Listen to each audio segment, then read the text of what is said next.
Festival டைம்லலாம் வந்தோன்னா இன்னும் நிறையவே நம்ம கடை தெரு பார்க்கலாம் இங்கே.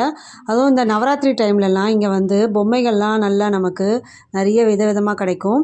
இது வந்து பார்த்திங்கன்னா மாங்காய் இஞ்சி. அந்த மாங்காவோட டேஸ்ட்டும் இஞ்சியோட டேஸ்ட்டும் சேர்ந்துருக்கும் இதில். இது வந்து சாப்பிட்றதுக்கு ரொம்ப நல்லாயிருக்கும். மாங்காய் இஞ்சிலாம் இங்கே கிடச்சிது.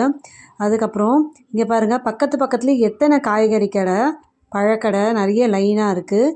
அது மட்டும் இல்லாமல் இங்கே வந்து இந்த அப்பளம் வத்தல் இதுக்கெல்லாம் ரொம்ப ஃபேமஸ் இங்கே. எல்லா வெரைட்டியில் இருக்க அப்பளம் வத்தல் வகைகள்லாம் கிடைக்கும். அப்புறம் இந்த முடவாட்டுக்கால் கிழங்குங்கிறது பார்த்திங்கன்னா இங்கே கடைக்கு கடை வச்சுருக்காங்க.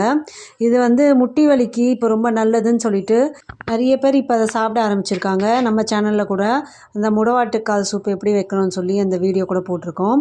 இந்த கோவிலை சுற்றி இருக்க மாட வீதியில் கோவில் சுவாமிக்கு உண்டான அந்த வாகனங்கள்லாம் இருக்கும் இல்லையா, அதெல்லாம் நிறுத்தி வைக்கிறதுக்கு ஒரு இடம் இருக்குது. இது வந்து கற்பகாம்பாள் மெஸ் கோவில் மாட வீதியிலேயே